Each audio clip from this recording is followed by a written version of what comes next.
tackle box sat on a folding table at the edge of the yard. It stood between a carton of jelly jars and a coffee can full of bent nails, the way a man's whole life gets sorted into lots the week after he dies.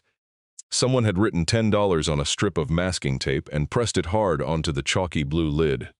The wind came off the flowage that last week of October and lifted the corner of a probate notice clipped to a board. A hand with a wedding ring reached out and pressed the paper flat again. It was cold for the season.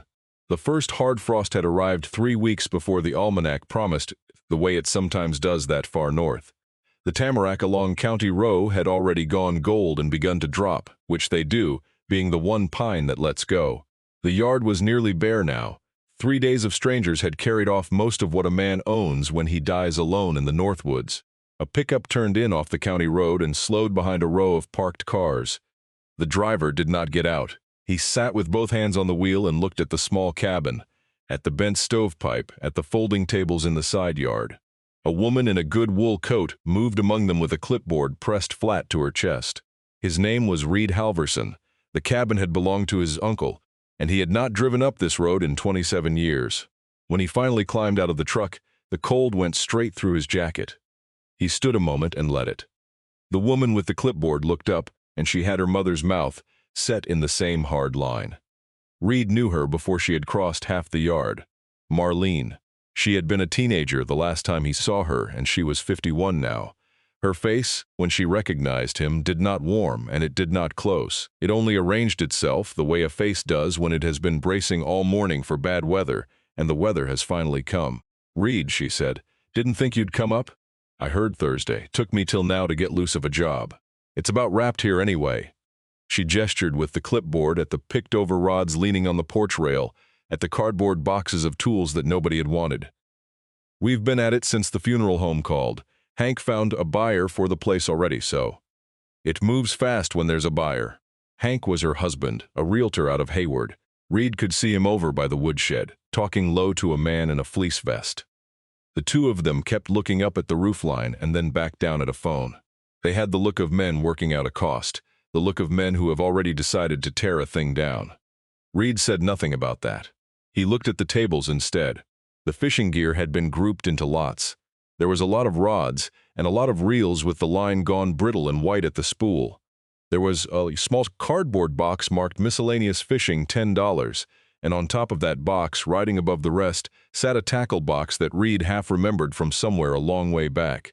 Blue, the blue gone chalky. A long scratch ran across the lid in the rough shape of a fishhook. He picked it up.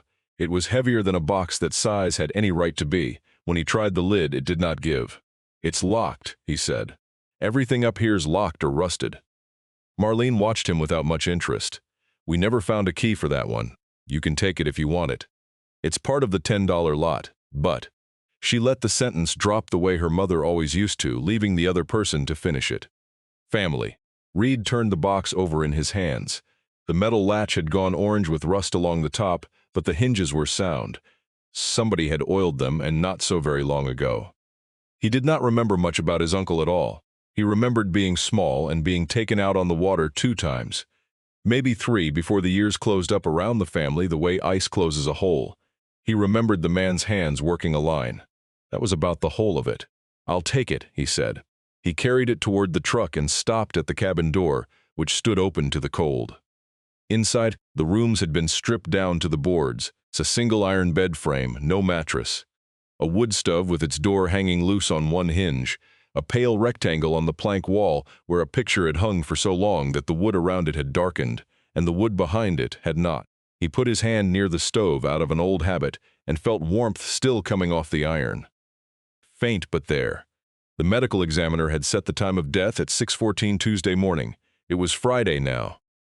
The stove had held a little of its heat almost to the end of the week, and Reed stood there with the cold box in his arms and the warm iron under his palm, and he did not know what to do with either one of those feelings. "You all right in there?" Marlene called from the yard. "Fine," he said. He went out to the truck. He drove the 2 hours back toward Eau Claire with the tackle box riding on the passenger seat beside him. It shifted a little on the long curves. The latch gave a small dry rattle each time it shifted, as though something inside it were settling and then settling again. He did not turn on the radio the whole way. He thought about the warm stove and the cold box in his uncle's hands. He thought about the pale rectangle on the wall and wondered what had hung there. Somewhere south of Phillips, he made himself stop thinking about it. Thinking about the dead was a thing he had trained himself out of years ago. A man trains out of it, the way he trains out of a limp, by deciding every morning not to favor the bad leg. The family had a shape, and Reed had been on the outside of that shape as long as he could remember it. His mother had died when he was 8, of something nobody explained to children then. His father had married again inside 2 years, a woman with a daughter of her own. The new house had room in it for 3 and not for 4. Nobody ever said that part out loud. It did not need saying. By the time Reed was 17, there had been a fight he could no longer remember the start of, and a door, and a duffel bag, and a long walk into town in the dark. His father had not come out after him.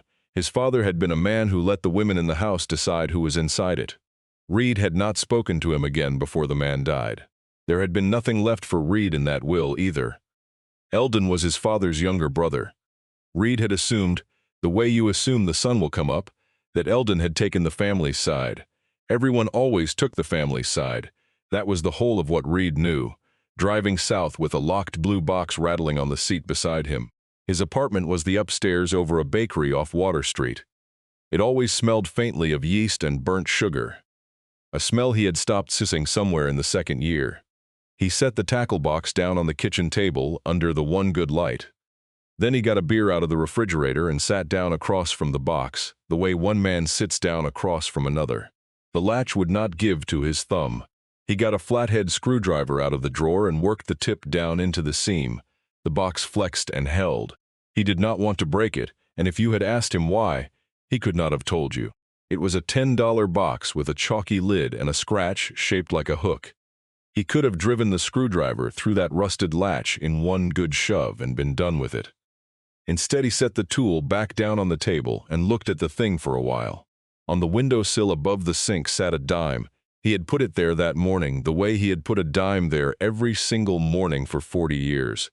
It went back to when he was 14, and his father had said one thing across a kitchen table that Reed had somehow never managed to throw out with the rest. Money you can't see won't grow. He did not believe it. He had never once grown a dollar by looking at it on a windowsill. But he set the dime out every morning and brought it back in every night, and he could not have told you what the ritual was for or what it had ever protected him from. He picked it up now and tapped it twice against the lid of the box. A small, dull sound, and nothing under it. Nothing answered. He remembered then, all at once, being 11 years old out in a boat with this same uncle. The man had said something out of nowhere, the way he had, looking at the water and not at the boy. A man who can't open his own box has no business owning one. Reed had not known what it meant. He had figured the man was just talking about the green tackle box sitting on the boat seat between the two of them.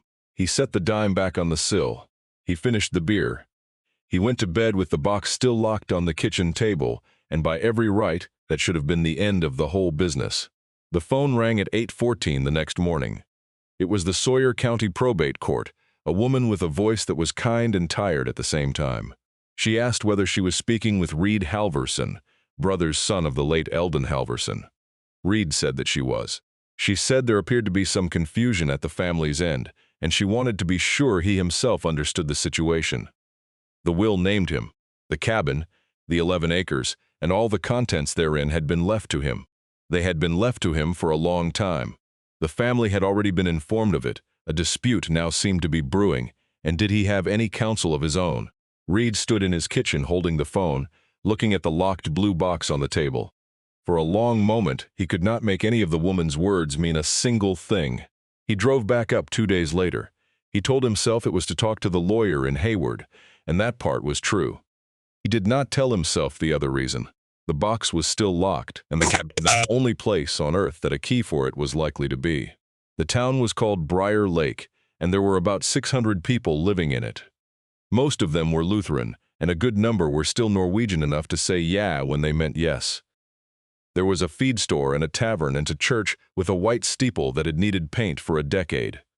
A single gas pump stood out front of a low building that sold worms and beer, and not a great deal else. Reed had grown up 40 miles from here and had still somehow managed to be a stranger in it his whole life. The county roads were named by double letters up this way, O and CC and BB, and a man could lose an afternoon telling them apart. He had to slow down twice to be sure he had the right one. On his way through town he passed a low clapboard house with a hand-painted sign hung off the porch. Lindstrom Dry Goods, it read, the letters faded but recently touched up at the edges. He wanted coffee and did not want the tavern, so he pulled in off the road. The store turned out to be the back 2 rooms of somebody's house. Shelves of canned goods and spools of thread and rubber boots in 3 sizes, and a coffee urn working away on a card table by the door. Behind the counter sat a woman who had to be near 80. She was small, with reading glasses on a beaded chain, and hands that had folded and counted and smoothed a great many things in their time. She looked at him a long moment, over the top of the glasses, before she said anything at all. "You're a Halverson," she said. It was not a question. "You've got Carl's chin on you. Carl was your father." Hazel Lindstrom. She did not offer her hand across the counter. "I ran the post office in this town 41 years. I knew your uncle since we were both too young to know any better than to know each other." She poured him a coffee without being asked and set it down on the counter between them. "You'll be the one Eldon left the place to. Word travels up here. Word's about all that does travel up here." She glanced past him, out the front window, to where his truck sat at the edge of the gravel. Through the windshield she could just see the blue tackled box on the passenger seat. He had set it there that morning on half a thought. He had not wanted to leave it alone in the empty compartment. Her face did something then, small and quick, and gone before he could read it. She looked back at him. "He didn't tell stories, Reed," she said. "He kept things." Reed waited for more, but she had already turned to wipe down a stretch of counter that was plainly clean. He understood, the way you understand a change in the weather, that the subject was closed for now and would open again only when she decided.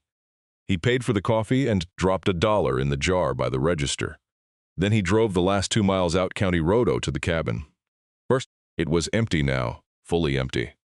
Marlene and Hank were long gone, the folding tables folded and stacked, the yard raked even of its leaves. Somebody had swept the porch boards clean. Reed stood in the bare front room with the cold coming up through the floor and looked around at what was left, which was almost nothing at all. And then he began to see the things they had not bothered to take, for the simple reason that the things were worth nothing to anyone but the man who had kept them.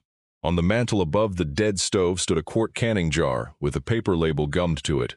The label said "used" in pencil in a small square hand. Inside the jar were hundreds of little wooden sticks. Coffee stirrers, flat-tongue depressors, twigs that had been whittled flat with a pocket knife, and on every single one of them, in that same square pencil hand, somebody had written a date: 86/05/14, 91/09/03.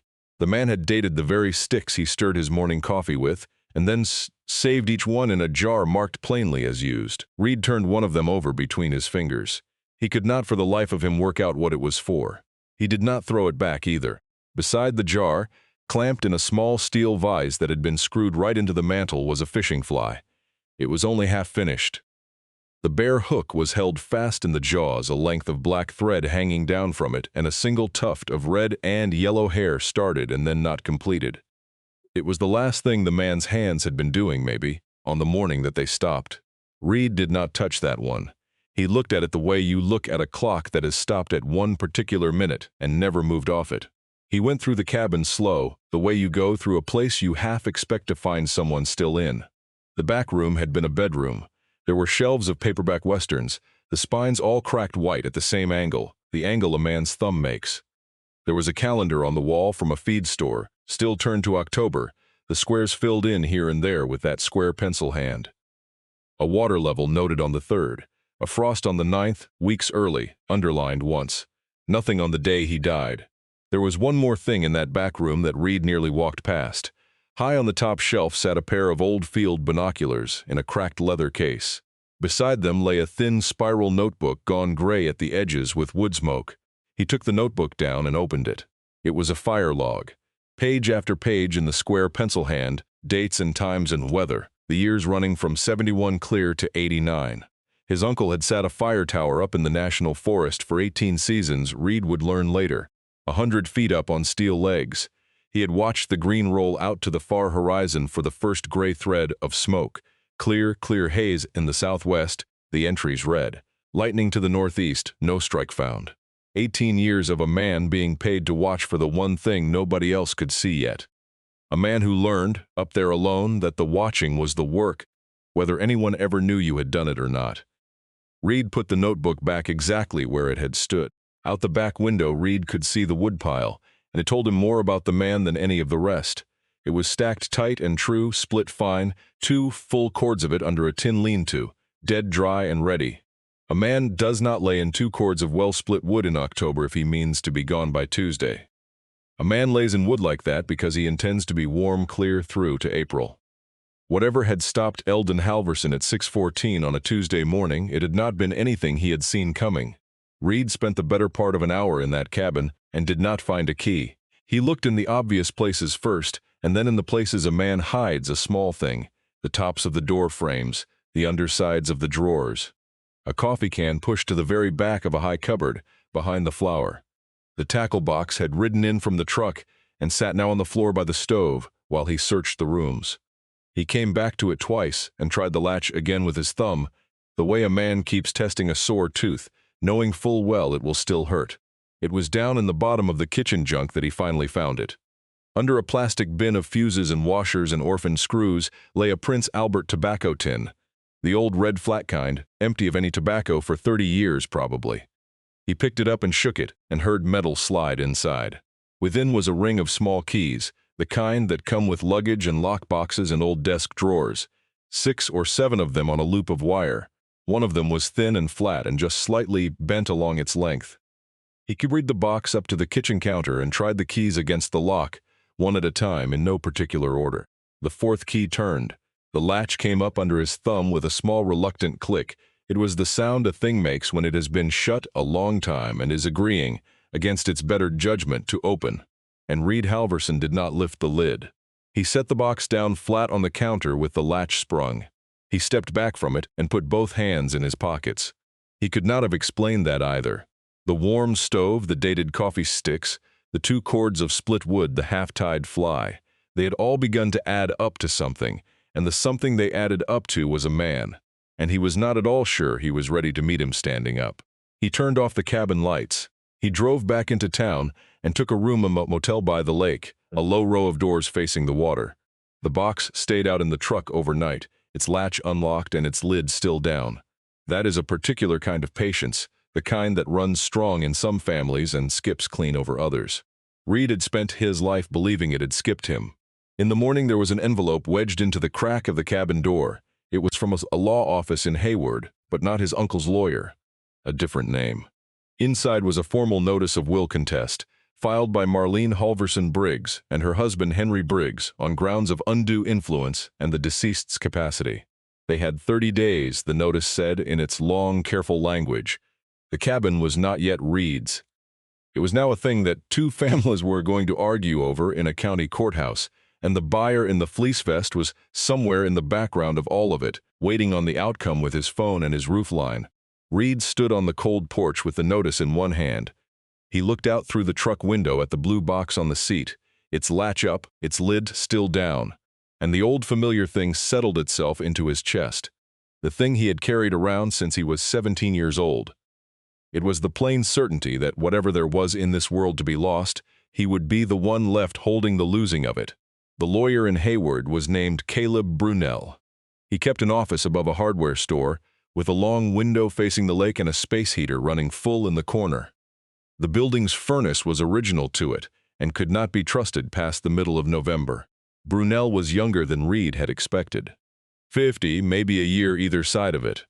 He had a careful habit of laying his papers out square on the desk before he ever spoke. He lined up the edges with 2 fingers.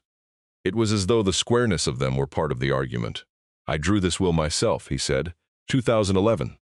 Your uncle was sharp as a tack the day he signed it, and he meant every word that's on the page. This contest won't go anywhere in the end. He squared a page against the desk edge. Marlene's mother was your uncle's brother's wife. She wasn't Eldon's blood. Marlene's no relation to Eldon at all, when you get down under it. She's banking hard on you not having the stomach for a fight. He looked up over the top of the page. Most folks in your position don't have it. She's seen that before. What did he leave me exactly? The court lady went fast. The whole property. 11 acres, the cabin, the outbuildings, and, quote, all contents therein, end quote. Brunel slid a page across the desk and turned it so Reed could read it right side up. There's one odd line in here. He asked me to put it in himself. Said it mattered to him. He cleared his throat and read it out plainly, without weight. To my brother's son Reed, the property and all contents therein, with the request that the box marked with the hook scratch be opened in private. Brunel set the page back down flat. Now that's not a condition. It doesn't bind you to do a thing. It's a wish, legally speaking, and nothing more. But your uncle chose his words like a man paying for each one by the letter, and he wanted that one line in there bad enough to bring it up twice. You knew him, Reed said. It came out more question than not. Some, as much as the man let anybody. Brunel leaned back, and for the first time the squareness went out of him a little.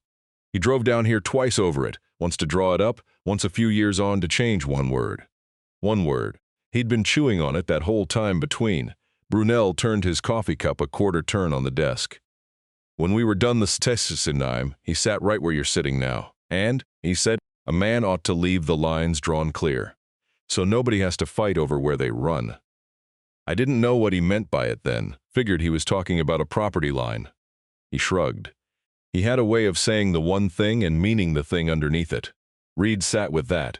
A man ought to leave the lines drawn clear. He set it down next to the others, the box a man can't open, the knot you don't trust, the dime on the windowsill.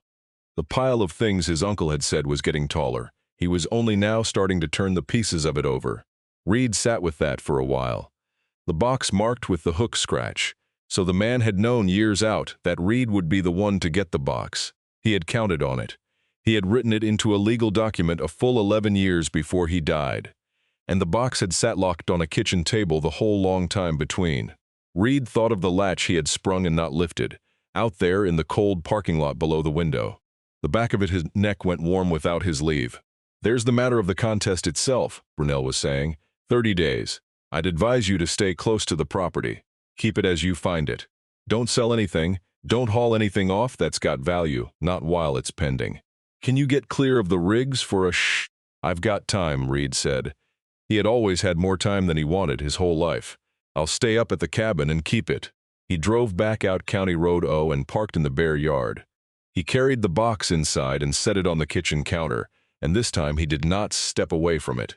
He stood over it in the flat gray afternoon light that came through the one window worth the name. He put 2 fingers under the lip of the lid.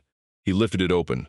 The smell came up first before he saw a single thing, cedar and old oil and the cold mineral smell of lake water dried 1,000 times on metal. It was a smell Reed had not breathed in 40 years. His body knew it before his mind got there. It was the smell of the boat. It was the smell of the 2 or 3 days in a whole childhood when somebody had wanted the boy along. He stood over the open box and breathed it, and he had to put one hand flat on the counter. The top of the box was ordinary, and that was its own small mercy. It was a tackle box, and it held tackle. The lift-out tray was divided into a dozen little compartments. They held jigs, lead-headed and dressed in deer hair, 23 of them by the count Reed would make later that night out of nothing better to do. There was a row of spoons gone dull with the years, and there was one compartment of split shot, sorted carefully by size from the smallest grain on up, each size kept in its own square place. That is the kind of sorting a man does who has the whole of a long winter and not one soul to talk it away with. He lifted the tray straight out by its little handle. Underneath, in the deep part of the box where a man keeps his big lures and his spare coils of line, there was something else laid down in the dark. 6 fishing flies were set out in a neat row on a square of gray felt. Beside them, lying flat, were 3 photographs. The flies were hand-tied, and even Reed, who knew next to nothing about it, could see that plainly. They had been made by someone who cared a very great deal about the making of them. They were small things on bright hooks, the bodies wound tight and even with gold tinsel, the wings made of red and yellow hair laid back along the shank of the hook. He did not know they were called Mickey fins. He did not know the gold body was wound from the head end down and tied off with a whip finish right at the eye, with no glue anywhere in it. Glue was for men who did not trust their own knots. Reed only saw that they were careful and small and made with patience, and he saw, lifting his eyes, that one of the 6 matched the half-tied fly still clamped in the vise on the mantel across the room. The very same red and yellow hair. So the man's last unfinished work and his last finished work sat in the one room together, 20 feet apart, in two different kinds of stillness. He set the flies gently aside on the counter and picked up the 3 photographs. The first was old, the colors all gone over toward orange, a square Polaroid taken some years before Reed himself was born. It showed a wooden dock, a landing on a lake in high summer. On the landing stood a cluster of children in swimsuits, maybe a dozen of them, all squinting into the sun for the camera. Behind the children, a man Reed did not recognize stood holding the hand of a small girl whose hair had been done up in 2 tight braids. On the white border at the bottom, in the square pencil hand Reed had come to know in the last hour, a date, 59/07/22. He almost set it aside as nothing, a summer snapshot of children he would never know the names of. But something about the landing itself held his eye. It was a good dock, wide and railed, built square to last. The water out beyond it was busy with the small heads of swimmers. It was a place that had been used, and used hard, and plainly loved. He did not know yet that he was holding the only photograph anyone had kept of a thing the whole town would one day swear was gone for good. He set it down gentle and reached for the next. The second photograph was of a man in a cabin doorway, lean and squinting against the light in a flannel shirt, holding a coffee cup. The cabin in the picture was this cabin. The man was younger by decades, but he was unmistakable for all that. It was his uncle, standing in his own door, and the pencil date read 79/04/11. The third photograph stopped him cold. It had been taken at night, and taken badly, the flash too bright in the front of the frame and the whole background swallowed up in dark. But Reed knew the place at one glance. It was the Greyhound station down in Eau Claire. He knew it because he had stood in it himself on a particular night in October of 1991. He had been 19 years old then, put out for good of the only house he had ever lived in. He had one canvas duffel and no coat, and he was waiting on a bus to anywhere at all that ran south. And in the photograph, small and blurred at the very edge of the frame, half turned away as though caught not wanting to be caught, stood that same 19-year-old boy, himself. The date in the white border, written in pencil, read 91/10/19. Reed Halverson stood very still in the cold of the cabin. The air seemed to thicken and press in around him. The only sound in the whole place was the slow tick of the cooling stove, and he understood, with a slow, sick turning low in his stomach, that his uncle had been there in that station on that night, on the far side of the long room, close enough to lift a camera and take a picture of him, and Reed had never once, in 34 years, known a thing about it. He did not drive into town that night. He could not have said why, except that the cabin had quit feeling empty around him. He went out to the woodpile under the tin lean-to and carried in an armload of the split tamarack his uncle would now never burn. He laid a fire in the stove the way his father had taught him once. Kindling crossed, the draft cracked open. The first match took, the iron began to tick again as it warmed, the same slow tick that had marked its cooling the day he first came. Now it was warming instead. There was something in that he did not look at too straight. He laid the 3 photographs out on the floor in front of the stove, in a row in the firelight. The landing in summer, the doorway in spring, the station at night. He looked at them a long while, the way you look at 3 cards somebody has dealt you face up, trying to read the hand in them. He counted the jigs, 23. He could not have told you why he counted them, except that a thing a man has sorted asks somehow to be counted. He laid them out in their rows and set them back in the same order he had found them. And sitting there on the floor, a thing came up in him that he had not gone hunting for. He was 11 years old again, out in the boat, and the water was flat as glass, and his uncle was not fishing at all. The man had a little vise clamped to the gunwale and a bare hook set in it, and he was winding thread slow, his big hands gone somehow small and exact at the work. Reed had watched him wind the gold body up from the bend to the eye. He laid the red and yellow hair back along the shank. He tied it off with 3 turns and a loop pulled tight, and no glue anywhere. Reed had asked him why no glue. And the man had looked at the water, not at the boy, and said it. A knot you don't trust isn't a knot. It's just a hope. Then he had handed the finished fly across to the boy to hold, and Reed had held it like something alive in his hand. He had forgotten that. He had forgotten it clean for 43 years, and it had been down in him the whole time, waiting on 6 small flies in the bottom of a box to call it back up to the light. The fire settled low. Reed slept on the bare floor that night by his own choice, in his coat, the photographs beside him, and the box shut on the counter above. He had half expected to dream of the station. He did not. He did not dream of anything at all that he could carry up into the morning. He drove the photographs into town the next morning and laid them out on the counter at Lindstrom Dry Goods. He put the night one on the top of the little stack. Hazel Lindstrom looked down at it for a long while without speaking. She picked it up and held it up to the gray window light, tilting it. Then she set it back down on the wood, and she did not pretend even for a second not to understand what it was she was looking at. "Yeah," she said at last. "He was down there that night. He told me about it once, years on. Came in to mail a package and just said it out, plain the way he'd say a hard thing, and then he never said it again, not once." She folded her hands together on the counter. "He didn't tell me what happened, only that he'd driven down to Eau Claire and seen you there at the bus, and then turned around and come on home. Why didn't he say one word to me?" Reed's voice came out lower than he had meant it to. "He was right there in the room. I had no coat. I had nothing in the world. He could have walked across that floor, and I'd have gone with the man anywhere he pointed." Hazel was quiet a moment. She gathered the 3 photographs into a stack and squared their edges with 2 fingers, the very way her old friend used to square things.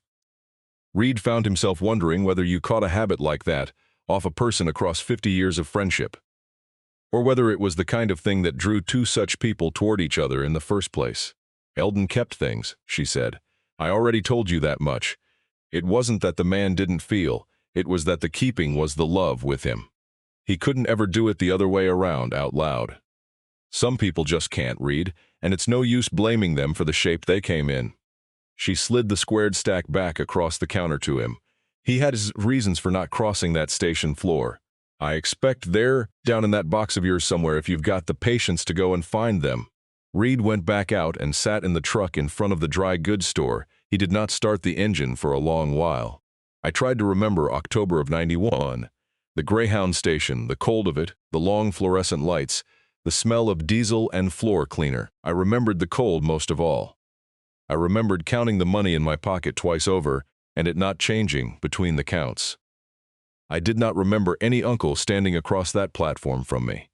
I had spent a great many years teaching myself not to remember much of that whole year at all. Because there is a kind of remembering that does a man no good, that just swings the same door open onto the same empty room. I was 19, and I had decided that the world had taken one good look at me and made up its mind for keeps. And if a man had been standing 30 feet off the whole time, watching and not crossing the floor, then one of 2 things was true. Either the world had not made up its mind the way I always thought it had, or it had made it up in some other shape entirely, one I had never let myself once consider.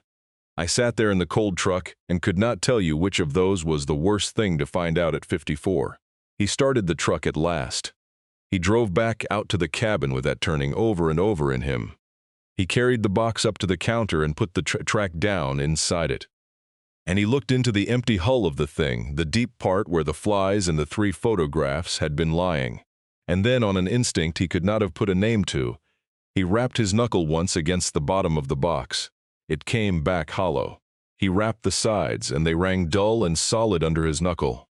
He rapped the bottom a second time, and there was no mistaking it at all.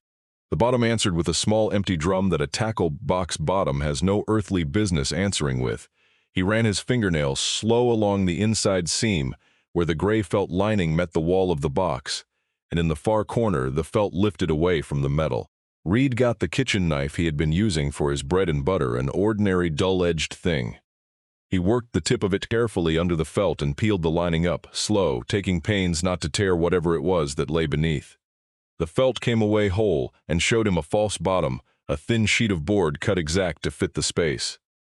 Beneath the board ran a hidden compartment, 2 full inches deep, the whole length of the box, and down in it lay one single thing. It was an envelope, the soft manila kind gone soft and furred at the corners with age. Around it twice, knotted off, ran a length of waxed fishing line. It had been tied the way a man ties up something he means to keep dry and keep shut. Kept safe in particular from the kind of hands that go through a dead man's effects in 3 short days and price a life out in $10 lots. Reed sat himself down on the bare floor of the cabin, his back against the cold iron of the stove. He set the box on his knees and held the tied envelope in both his hands, and he did not open it. Not right then. He had learned that much at least off a man he had barely known. Some things a person opens in private, some things a person sits with a good while first. He had driven a long road to get here and had waited a long time on top of that, and he could surely wait a little longer. It was while he was sitting there on the floor that his phone went off in his pocket. It was Brunel, the lawyer, and the careful square voice of the day before had changed. "I've been digging on this contest," Brunel said. "Reed, there's a thing in here you'd better know about. Hank Briggs signed an option contract with that hotel developer 90 days back. 90 days. That's a full month before your uncle ever passed." A pause came down the line then, the space heater ticking away somewhere in the office behind him. "The option's contingent on clear title to the 11 acres, Brunel went on. "Which means Hank Briggs was out selling your uncle's land from under him before the man was even in the ground. Which means, one way or another, Hank Briggs already knew just what was in that will. And the only living people who knew what was in that will, Reed, were me, and your uncle. And as of last week, you." Reed sat on the cold floor with the tied envelope resting in his lap. Out the one clean window, the light was going down fast behind the tamarack, gold against gray. The long northern dark was coming on early. It does that far up the map in October. "So how did he know?" Reed said. "That," said Brunel, "is the question I'd like an answer to before the two of us take one more step." Reed did not open the envelope that night, and he did not open it the next day either. He carried it with him for 3 days. It rode in the inside pocket of his coat, against his chest. It was there while he met with Brunel and while he walked the 11 acres in the cold. It was there while he sat in the cabin in the evenings and let the stove tick. He had been told to open the box in private. He took that to mean the whole of it, the box and what the box held and what the holding had meant. On the 4th morning, he sat down at the kitchen table with the gray light coming in. He cut the waxed line with the bread knife. The knot did not give easily, even cut. He had to work the line loose with his thumbnail, the way you free a backlash, patient, not pulling. Inside the soft envelope were 2 things, and one of them was folded around the other. The first was a map. It had been drawn by hand on a sheet of heavy paper gone the color of weak tea, and it had been folded and unfolded so many times that the creases were soft as cloth. It showed a shoreline, a stretch of the flowage, and a parcel of land marked Halverson in a square block hand. A line ran down through the parcel from the county road to the water dotted, and along the dotted line in pencil, the words Old Tamarack Trail. At the water it ended at a small drawn rectangle. Public Landing, it said, and below that a date in ink, August 14, 1959. There were 2 signatures under the date. The first was a grown man's hand. The second was smaller, careful, a boy's hand trying to look like a man's. Eldon Halverson, it read, and beside it, in the same ink, witness, age 14. Reed sat looking at the boy's signature a long time. A 14-year-old had written his name under his father's in his best hand on a hot August day in '59. He had not known what he was signing. He did not know he was taking on the keeping of a single sheet of paper for the next 66 years. Or maybe he had known. Maybe a boy who would grow into a man who dated his coffee sticks had understood it exactly. Maybe he had taken it on anyway, the way some people take on a thing precisely because no one is making them. Reed did not know which it had been. He found that he wanted badly to have known the boy. He had spent a week wanting to have known the man. Now he wanted the boy too, and there was no getting either of them. And that was its own cold fact to sit with. The second thing in the envelope was a photocopy. It was a copy of a recorded document from the office of the Sawyer County Register of Deeds. The page edges gone gray in the copying. There was a stamp on it, and a date, and a string of numbers Reed did not yet understand. Book 142, page 87. Folded inside the photocopy was the letter. It was 2 pages written in the square pencil hand on lined paper, the kind a man tears out of a school tablet. Reed unfolded it on the table and smoothed the creases flat with the side of his hand. Then he read it. Slow. The way you read a thing you know you will only read for the first time once. Read, it began. You will have had to find your way into the box to be reading this. That means you did not let them throw it out. That was the first thing I needed to know about you, and now I know it. I am sorry I am not there to see your face. I would not have crossed the room to tell you so. You should understand that about me before you read the rest. I was not a man who could do a thing and say it both. I had to pick one. I picked the doing every time, and it cost the people I meant it for, and I was too old to learn the other way. The map is the important thing, not me. In 1959, my father, your grandfather, gave the town a right-of-way through our land down to the water. He deeded it. A public landing so the families with no shore of their own could still get down to the lake on a hot day. I was 14. I signed it as a witness. My father put my name on it on purpose. He said, "Now you have signed it. It is yours to keep. A thing you have witnessed you do not get to unsee." I did not know what he meant. I learned it slow. The town used that landing for 40 years. Then the paper got lost. The men who knew where it was recorded got old and died. A man bought the next parcel over and put up a fence and a gate. The town went to court with nothing in its hands and lost and gave up. They think the landing is gone now. It is not gone. It was in my hands the whole time. Book 142, page 87. There is one more thing I have to tell you, and then I will leave it be. In October of '91, your father called me at night, drunk, and told me what they had done to you. I drove down to Eau Claire. I found you at the bus station. You had no coat. The cold came early that year, and it was bad, and I had a good coat in the back of the truck. I could have walked it over and put it on your shoulders. I stood there a long time instead. Your face was set in a way that, well, I drove home. I have asked myself about that drive every winter since. I do not have a better answer than the one you already know about me by now. What you do with the map is yours. I am not asking you for one thing. I kept it because the keeping was mine to do. Now it is yours. You may put it in a drawer and leave it there, and I will not think the less of you. But if you do take it in, ask for Pacorek at the courthouse. He is older than dirt. He will know the book on sight. A man who knows where the lines are drawn does not have to draw them again. He only has to remember them. I remembered for 66 years. That was the whole of what I was good for. It turned out to be enough for the one thing. One thing is more than most men manage. I dated this the day I wrote it. You will find the date if you look. I dated everything I touched. It was my way of saying I was here, Eldon. Reed sat at the table a long while after he finished. He did not weep, though there was a pressure behind his face like the start of weather. He thought about a jar full of coffee sticks with dates on them. He thought about a man writing the date on a thing nobody would ever read, year after year, just to mark that he had passed through and touched it. It was the loneliest thing Reed had ever heard of. It was also, he understood now, a kind of love that had no one to give itself to, and so had given itself to dates and maps and a town's lost right, and had waited. He read the letter again, then a third time. The third time he read only the part about the bus station, the part where a man stood 30 feet off with a coat in his truck and could not make himself cross a floor. Reed had spent 34 years believing no one came for him that night. He had built a whole life on the believing of it. He was a man who had been left, and he had learned to leave first. To leave jobs and a marriage and a daughter before they could leave him. And here was the proof in pencil that someone had come. Someone had come and stood and failed to cross the floor, which was a different thing from not coming at all. It was not the thing Reed had wanted. It was not a coat on his shoulders at 19. But it was not nothing.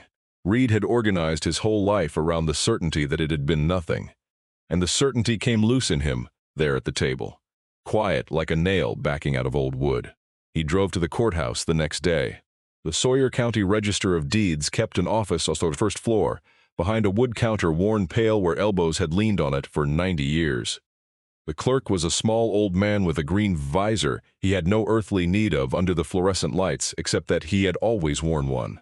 Reed asked for Pacorek. The old man said that he was Pacorek, and had been since before Reed was a thought. And what did he want? Reed laid the map and the photocopy on the counter. He did not explain them. He had decided on the drive over to say as little as the man would let him get away with. Pacorek looked at the map first. He pushed his glasses up and held the old paper at an angle to the light, the way Hazel had held the photograph. He read the metes and bounds along the margin, out loud and under his breath. The chain measurements, the bearings off a cornerstone. He read it the way a man reads a thing in a language only a few people still speak. Then he looked at the photocopy. He looked at the book and page. He set both papers down on the counter and was quiet for a moment. Book 142, page 87, he said. Yeah, August of '59. He looked up at Reed over the green visor. I recorded a lot of paper in this office. I don't recall every page. But I recall the ones folks come looking for and can't find. He tapped the photocopy once with one finger. This one they looked for, 8-9 years back. The town's lawyer was in here 3 days running, looking under the wrong name. It was deeded by the father and witnessed by the son. See, and recorded under the father's full name, Halmer. Not Halverson the way everybody said it. One letter. They never found it because they spelled the dead man wrong. Pekarek pulled a great bound book down off the shelf behind him. He dropped it on the counter with a sound like a door closing and opened it to a page he found without looking. The page was a grid of dates and names and numbers, the old recording index, kept by hand until the county went to computers in the 90s. He ran a yellow fingernail down one column. There, Halmer Halverson to the town of Briar Lake, grant of easement, recorded the 19th of August, 59. 4 days after they signed it. He turned the book so Reed could see the line. It meant nothing to Reed and everything to Pekarek. That gap between them was the whole reason the town had lost a thing it still legally owned. The knowledge had died with the men who held it. The paper had not died. It had only gone quiet in a fishing box, waiting on someone to come and ask after the right name. Reed stood very still at the counter. "Is it still good?" he said, "the easement. After all this time." "An easement recorded doesn't go stale, because folks forget it," Pekarek said. "It runs with the land. You can lose the use of a thing for 40 years and still take right of it, long as nobody ever vacated the record. And nobody vacated this." He turned the photocopy around so it faced Reed. "Nobody ever could have. You'd have needed this page to do it, and the only man who had this page kept it in a fishing box, from what I hear." "Word travels," Reed said. "Word's about all that travels up here," said Pekarek and almost smiled. He made Reed 2 certified copies of the recorded page, stamped and sealed, and would not take money for them. Reed drove back out to the cabin with the certified copies on the seat where the box had ridden. He understood now what he was holding. It was not a fortune. It was something the developer's whole plan rested on, and could not survive. Brunel made that part plain when Reed called him. "The boutique hotel needs private shoreline," Brunel said. "That's the whole pitch. Exclusive lake access, no public anything. That's what makes lakefront up here worth what it's worth." He paused. "They conmengst to a public landing kills it. There's no exclusive access if the town has a deeded right to walk down to the water any day it likes. The land's still worth something. It's not worth what Hank promised that developer." "So how did Hank know about the will?" Reed said. "You said only you and Eldon and me knew." "I've been turning that over," Brunel said, "and I think I had it wrong. I don't think Hank knew the will named you at all. I think Hank assumed. Marlene's the local family. She'd been looking in on your uncle, doing his shopping toward the end. Hank figured she was next of kin and the place would fall to her, so he signed an option to sell land that wasn't his. He bet an old man would die and his wife would inherit. He built in the clear title clause to cover himself if the bet went bad." Reed could hear him exhale on the line. "I assumed Hank knew something. Turns out he just gambled on the timing of a death. Which is worse than knowing, you ask me. The contest isn't about the truth. It's Hank trying to make his bet come true after the fact." Reed sat with that for a moment. People had been standing around the edge of his uncle's dying, doing arithmetic. And his uncle had spent that same dying keeping a town's right to a strip of water, and had told no one, and had marked the days with pencil on a stick. "Set up a meeting," Reed said. "All of us. I'll bring what I've got." They met in Brunel's office 4 days later, with the space heater going, and the lake gone the flat gray of November out the long window. Marlene sat with her good coat still on. Hank sat forward with a leather folder and a way of talking that filled a room before anyone else could. He started in before Brunel had finished sitting down. He talked about the statute of limitations on a dormant easement. He talked about adverse possession and the 18 years the fence had stood. He talked about quitclaim and quiet title. He talked about the cost, the great grinding cost, of fighting a thing like this through a court. He talked about how a reasonable man, a man with a truck payment and no stomach for lawyers, might want to think hard about that. Before he threw good years after a strip of muddy shoreline nobody had used since before his daughter was born. Reed let him run. When Hank finally slowed, Reed reached into his coat. He laid 3 things on the desk, one at a time, square, the way he had watched 2 old men square paper. The certified copy of Book 142, page 87, the hand-drawn map with the boy's careful signature, and the old orange Polaroid from the bottom of the box, the wooden landing in summer, a dozen children squinting into the sun. "That's the landing," Reed said, 1959. Hank glanced at the photograph and kept talking, something about the burden of proof. "Nobody used it, you said." Reed's voice came low and even. It was the first thing he had said since he sat down. Those kids used it. He laid one finger on the Polaroid, on the dozen squinting children. Every one of them got old. Most of them are gone now. And my uncle kept the paper for them anyway. 66 years when there wasn't a soul left who could have made him. He took his finger off the photograph. That's all I came to say. I'm not here to win an argument with you, Hank. But Marlene had gone quiet. She had picked up the Polaroid. She was looking at the children on the dock, and at the man behind them holding a small girl by the hand, a girl with her hair done up in two tight braids. She looked at it for a long time, 30 seconds, maybe more. Nobody filled the silence, not even Hank, because something in the way she held the picture had reached even him. That's my mother, Marlene said. Her voice had changed. There, the little one with the braids. That's my mother, the summer she was 7. She set the photograph down on the desk. Careful, the way you set down something that might break. She used to talk about a landing. Picnics down at a landing when she was small. I thought she made it up. There wasn't any landing my whole life. I thought she made it up. Then she stood. I need a minute, she said to no one, and went out, and the door closed soft behind her. Hank started up again. He talked for a good while, faster now, about how this changed nothing legally, about the strength of their position, about not letting sentiment cloud a business matter. Reed did not answer him. He had learned from a man who barely spoke that you do not have to fill a silence somebody else needs. Marlene came back, and 18 minutes later, Reed had watched the clock on Brunel's wall. She sat down. She did not look at Reed, not once. She turned to her husband. Hank, she said, we're done with this part. Hank objected.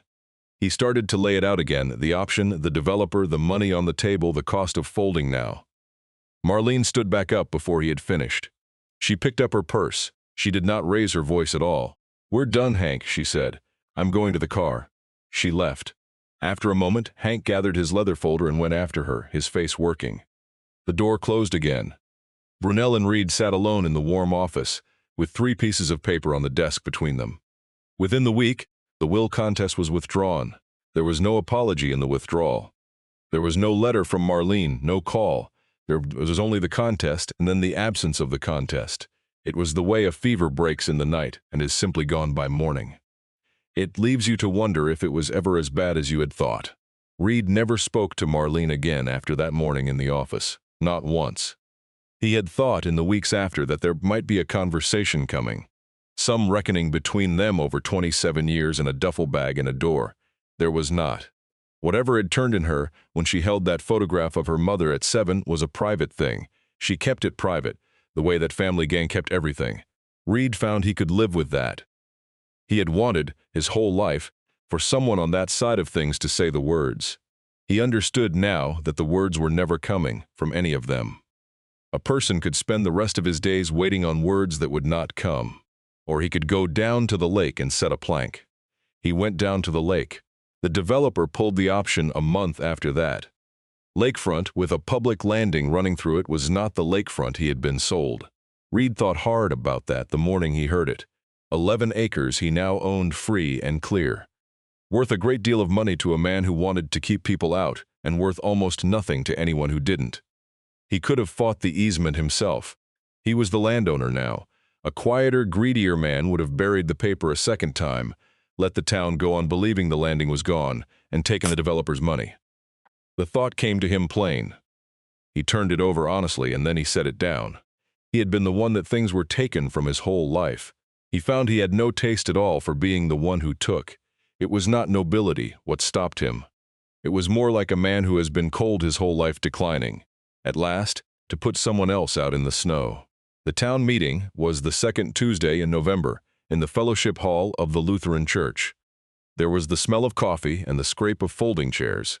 There was the kind of fluorescent light that makes everyone look tired and good at once. Reed had not meant to speak. Hazel had put his name on the list anyway, in her square hand on a clipboard, which is how he found out he was speaking, which is a thing she would never apologize for. When they called his name, Reed stood. He had the certified copy in his coat pocket. He had practiced what he would say about Book 142 and the easement and the right that had been in the town's hands the whole time. But he did not take out the paper. He had brought the tackle box. He had carried it in under his arm like a man carrying a casserole. He set it down on the table at the front of the hall in the bad light, in front of all those tired, good faces, and he reached down and unsnapped the rusted latch, and he lifted the lid and he left it open. And then he started to talk. He did not talk long. He was not a man who could talk long. He told them about the box and the scratch on the lid shaped like a hook and the false bottom and the folded paper. He told them the name to ask for at the courthouse and the number of the book and the page. He did not tell them about the coat in the truck, or the dime on the windowsill, or any of the things that were his and not the town's. When he finished, the hall went quiet. It was the particular quiet of a room full of people, each thinking about a different thing at the same moment. Then an old woman near the back said, "Well," and stood up, and that was somehow both the end of the meeting and the start of everything that came after it. It was 14 months later, the third Sunday in June, before the thing was truly finished. The cabin on County Road did not look the way it had to the day Reed first drove up to it. He had not sold it. He had thought he would, in the beginning. Then he had stopped thinking it. It was around the time he quit the motel and started laying fires in the stove out of the woodpile his uncle had split. He had kept the place as. Now in the warm months, the Saturday morning men used it.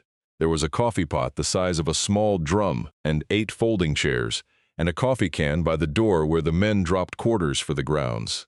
They came in off the water with their thermoses and sat and lied about fish the way men do. On the mantel the quart jar still stood, the one marked used, full of its dated sticks. Reed had not thrown it out. Beside it sat the tackle box, open now, always open. The 3 Polaroids stood up against the lid where a man could see them. The summer landing, the cabin doorway, and the one of the bus station at night, which Reed had stopped being able to look at and had stopped needing to look away from, both at once, somewhere in the long winter. That third Sunday in June, Reed walked down the trail to the water. The trail had a name on a small sign at the county road now. Old Tamarack Trail, the sign read, and under it, Pebble Access. The trail itself had been rebuilt over 2 seasons by men and women who gave up their Saturdays for it. Where the ground went soft and black in the low spots, they had laid plank boardwalk, wide enough for a wheelchair, with a rail. Reed had helped set some of those planks. His hands had learned things that year they had never known, from older hands that showed him without making a lesson of it.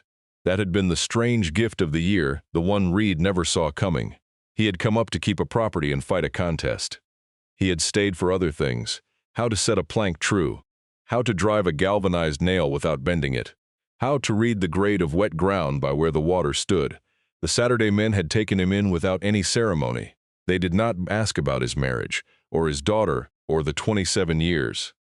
They handed him the end of a board and said, "Hold this," and that was the whole of the initiation. Reed had spent his life being the man nobody made room for.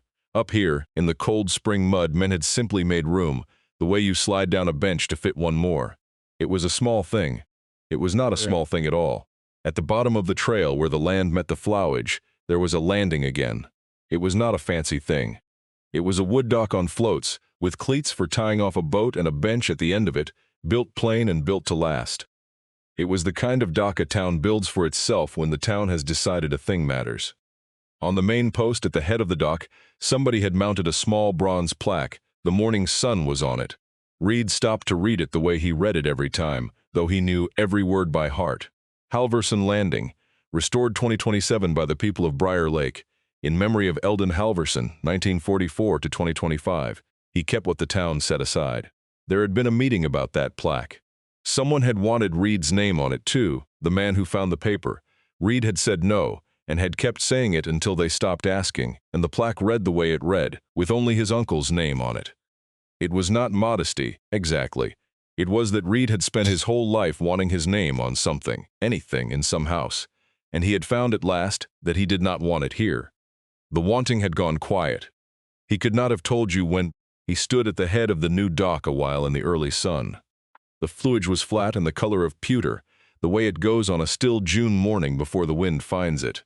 A loon called somewhere out past the point. It was that long wavering call that sounds like grief and is only a bird saying where it is.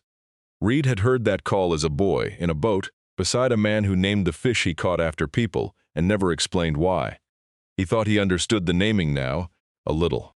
A man that alone will find someone to talk to, even if it is a bass, even if it is a coffee stick with a date on it, even if it is a whole town that does not know yet what he is keeping for it. The loon called once more and went quiet. The water held its gray. The children's voices came up the new planks behind him. By 9 that morning the people had come. The Lutheran bell rang the hour, 9 sharp, the way it had rung over this town for 100 and some years. Families came down the new trail with coolers and folding chairs. Children ran ahead the way children do toward water. Somebody had a thermos of coffee, and somebody else had a coffee cake under foil. Hazel Lindstrom came down slow on the arm of a great-nephew. Over her free arm she carried a quilt, a new one, the squares of it bright. She had pieced it that winter. She put it over the back of a chair at the end of the dock and did not say what it was for, and nobody asked. Children were fishing off the landing. 2 boys and a girl, maybe 10 years old among the 3 of them. They had cane poles and a coffee can of worms. They hauled up bluegill the size of a man's palm and threw most of them back. They shrieked every time. It was the kind of sound that did not used to be heard down here and had not been heard for 18 years, and now was. Reed stood a little apart and watched it, the way his uncle must have watched things from the edge, keeping. There were people here he had set planks beside all spring and still did not know by name. There were people here who had known his uncle 50 years and had not, until this, known what the man had been keeping for them. They knew now. Word travels up here, and word had traveled. The story of the box and the paper and the misspelled name had gone around Briar Lake the way such stories go. It gathered a little each time it got told. By June it had become the town's story more than Reed's, which was exactly right. He had been the hands. He had not been the keeping. The keeping had belonged to a boy in a fire tower a long time before. An old man stood at the rail near Reed, very old, leaning on a cane looking out at the water and not at the people. He must have been past 80. After a while he spoke, half to Reed and half to the lake. "I stood right about here in '59, the old man said. "My dad brought me down. Old Halverson was here, and his boy Eldon, just a kid, and they were turning the landing over to the town. There was a little ceremony.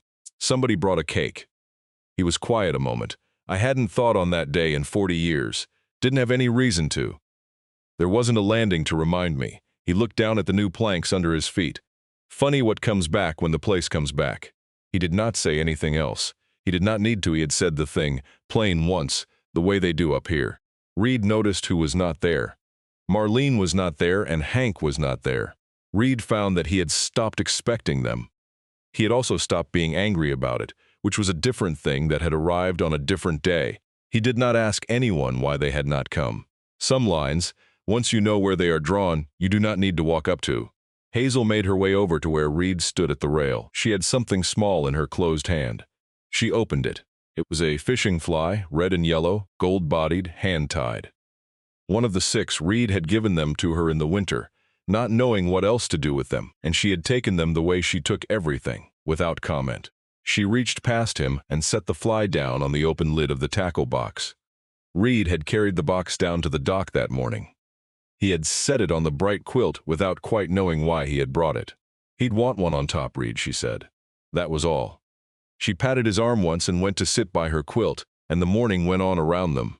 The children shrieking, the bluegill going back in the water to be caught again, the old man at the rail, the bell long since quiet. That night, Reed's phone rang at the cabin. It was Maddie, his daughter, calling from down in the cities. They had not talked in a good while. She had heard about the landing, she said, from somebody who had seen it on a county Facebook page. "Heard you got a whole dock, named after great-uncle somebody," she said. "The landing thing." "Something like that," Reed said. There was a silence on the line, the awkward kind, 2 people who had lost the trick of each other. She did not say she was sorry for the years. He did not ask her to. That was not where they were yet, and he had learned not to reach for a thing before it was ripe. Because reaching early was how you knocked it down. "I might come up around Labor Day," Maddie said. "See the place, if that's all right." "It's all right," Reed said. "I'll be here." Maybe she would come, and maybe she would not. He had stopped grading the Mabes against each other. The door was open, and he was inside it, and that was a different thing from what he had spent his life being, which was outside a door somebody else got to close. A week after the gathering, a postcard came to the cabin. There was no name on the back of it. It was a sympathy card, a Hallmark one, the kind with a watercolor lily and a soft line of verse printed inside, and the inside had been left blank. No message, no signature, nothing. but the address on the front had been written by hand, and Reed knew the hand. He had seen it on a clipboard at an estate sale once, on a strip of masking tape that said $10. It was Marlene's hand. He stood in the cabin doorway a long time with a blank card. There was no apology in it. There would never be an apology, not in words, because words were not the currency that family dealt in on either side of it.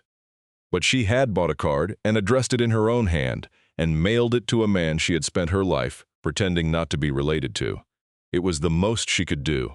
He understood now that the most a person can do is sometimes a small and crooked thing, and that you take it or you go on being hungry. Reed carried the box to the kitchen table that evening the way he had the very first night, in the apartment over the bakery 100 years ago. He set the blank sympathy card down inside it on top of the felt. Then he went to the windowsill and took down the dime he had set out that morning, out of 40 years of habit for a reason he had never known. He put the dime in the box beside the card. He thought he might know the reason now. His father had said money you can't see won't grow, and his father had been wrong about that, the way he had been wrong about almost everything that mattered. But there were other things a man set out where he could not see them, and brought back in and set out again. Things that were not money. Things that grew exactly because someone kept them, in the dark in a box, against the day a pair of hands came that could use them. Reed closed the lid. He pressed the rusted latch down until it clicked. What a town loses is rarely lost. It is only set aside, in someone's keeping, in the dark, where the careless will not find it, and it waits there, patient as a man in a fire tower, for the right hands to come. As I wrote towards the end of the story, there was a sentence near the end that I couldn't stop pondering. A man said he dated everything he ever touched, every little piece of wood and scrap, because that was his way of saying he was there. I know people like that. I think most of us do. Quiet people who never say what's important, who love you by keeping something, by standing out of sight in the cold and never telling you they've been there. Briar Lake isn't on any map, and Reed and Eldon aren't real people. I changed the names and places like one does with a story. But that kind of love is real. I once stood beside it. Perhaps there's someone like that in your family. Someone whose preservation you only understand years later or still don't. If so, I hope this writing has touched you as it has touched me. What a town loses is rarely truly lost. It is simply stored away, in someone's hands, waiting for a worthy person.